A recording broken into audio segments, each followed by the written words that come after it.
दोस्तों, कहानी की शुरुआत में हमें लीज़ा नाम की एक लड़की दिखाई जाती है जिसके घर एक दिन एक अनजान आदमी आकर उसकी मां को कुल्हाड़ी से काटकर मार देता है। लीज़ा घर में छुपकर खुद को बचा लेती है, लेकिन उस दिन के बाद से वो बहुत ज्यादा डरी और सहमी रहने लगती है। लीज़ा की सौतेली माँ भी उसे अच्छे से ट्रीट नहीं करती थी, लेकिन उनकी जो बेटी थी वो लीज़ा के साथ बहुत अच्छे से रहती थी। लेकिन लीज़ा को अकेले रहना ही पसंद था। लीज़ा अपना ज्यादातर समय कब्रिस्तान में बिताती थी। उसकी माँ की कब्र के पास एक लड़के की कब्र थी। लीज़ा उसी लड़के की कब्र पर अपने दिल की बातें शेयर किया करती थी।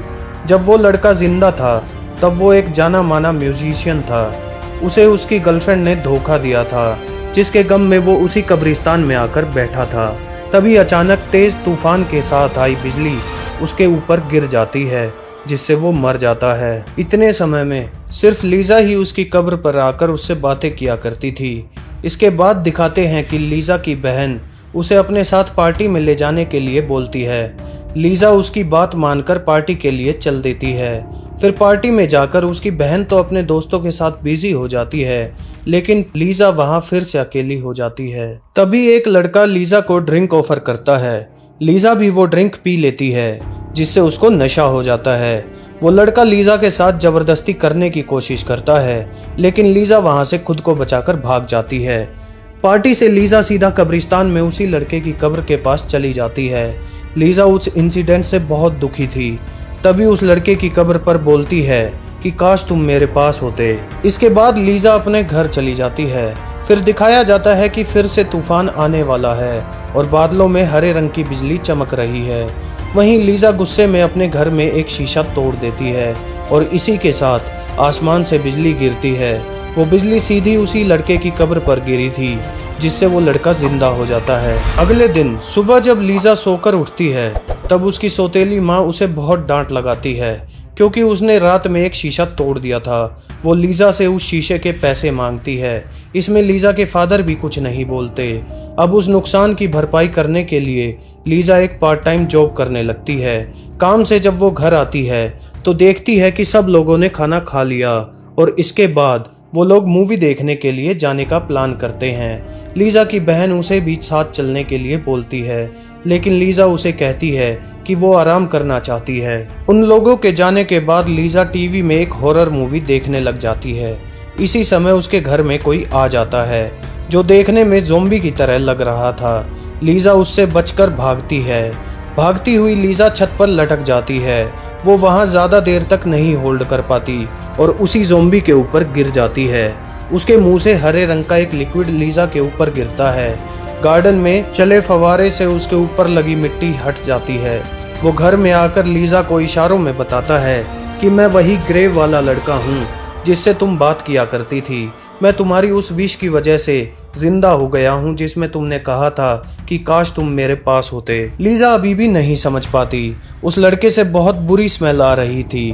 तभी हम देखते हैं कि उस लड़के का एक हाथ और जुबान नहीं है, और जब वो लड़का नहा कर आता है तब पता चलता है कि उसका एक कान भी गायब है।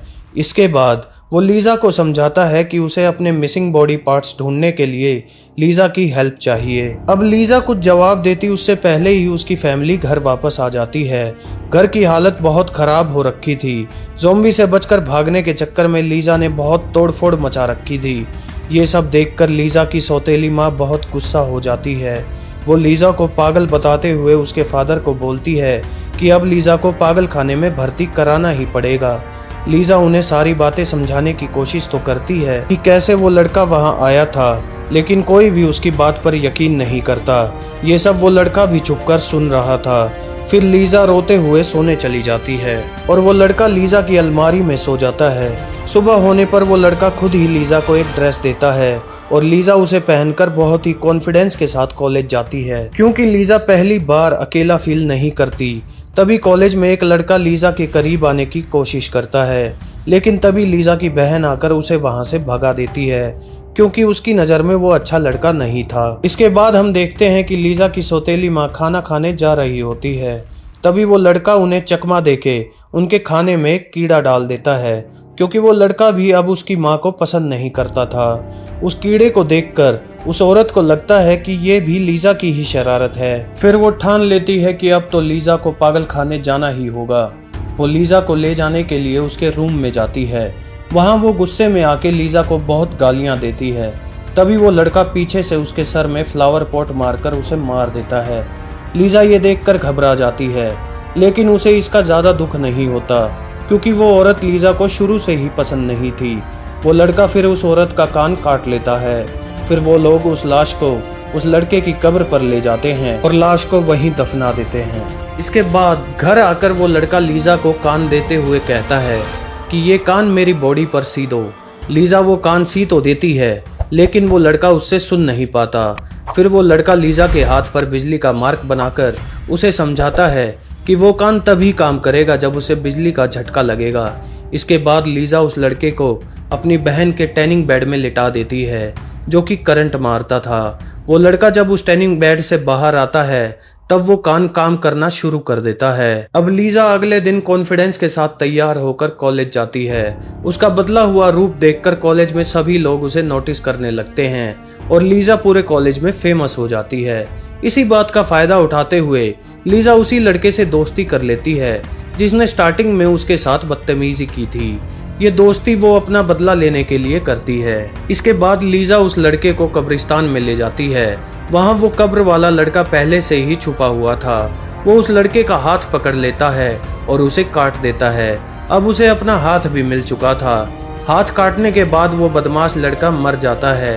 वो लोग उसकी लाश को वहीं दफना देते हैं। फिर लीजा उस हाथ को लड़के की बाजू पर सी देती है।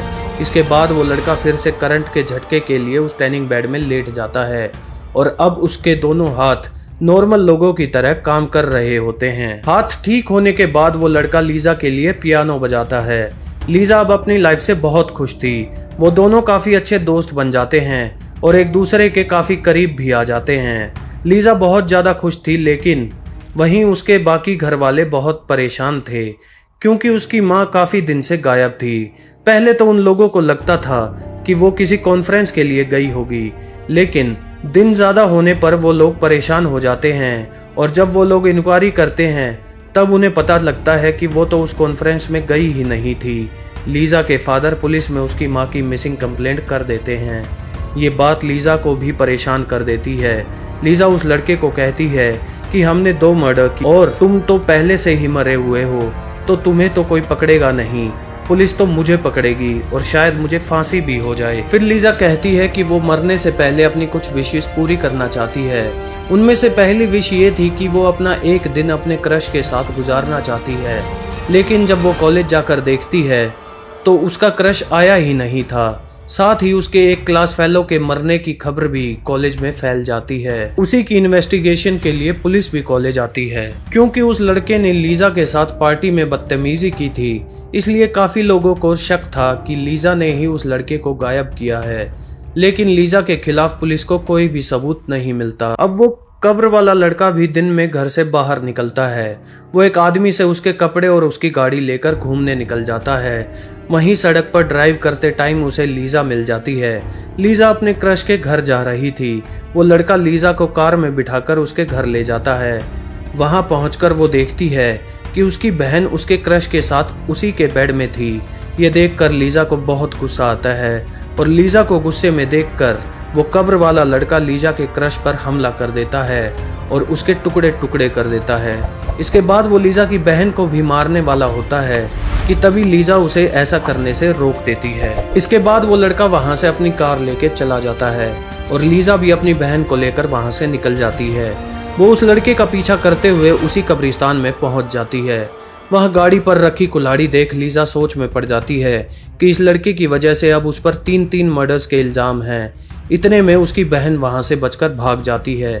लीजा वो कुल्हाड़ी लेकर उस लड़के को मारने के लिए कब्रिस्तान में भागती है, लेकिन लीजा उसे नहीं मार पाती क्योंकि एक अकेला वही उसका दोस्त था। तब लीजा उस लड़के को बताती है कि वो उसे बहुत चाहती है। इसके बाद वो लोग घर चले जाते हैं। लीजा फिर उस लड़के पर बाकी बचे हुए बॉडी पार्ट्स सीती है। फिर से वो लोग उसे शॉक ट्रीटमेंट देते हैं। अब वो लड़का लीजा को एक अजीब सी रिंग पहनाकर उससे शादी कर लेता है। तभी उसी रात पुलिस लीजा को अरेस्ट करने के लिए आ जाती है, लेकिन लीजा जेल नहीं जाना चाहती थी। वो तो हमेशा अपने हस्बैंड के साथ रहना चाहती थी और इसका सिर्फ एक ही रास्ता था कि लीजा भी मर जाए। खुद को मारने के लिए लीजा उस टैनिंग बेड में लेट जाती है और उसकी हीट को फुल कर देती है, जिससे वो कुछ ही देर में जलकर मर जाती है। इसके बाद लीजा के फादर और उसकी बहन को लीजा की कब्र पर दिखाया जाता है। वहाँ लीजा की सिस्टर नोटिस करती है कि उसकी कब्र पर बिलव्ड वाइफ लिखा है। इसके बाद वो लोग वहाँ से चले जाते हैं और यहीं हमें वो लड़का भी दिखाया जाता है। वो अब बिल्कुल नॉर्मल इंसानों की तरह हो गया था और वो एक बेंच पर बैठकर एक बुक पढ़कर लीजा को सुना रहा था, जो कि पूरी तरह से पट्टी में कवर थी। अब वो लोग हमेशा के लिए एक दूसरे के साथ रह सकते थे। इसी के साथ कहानी खत्म हो जाती है।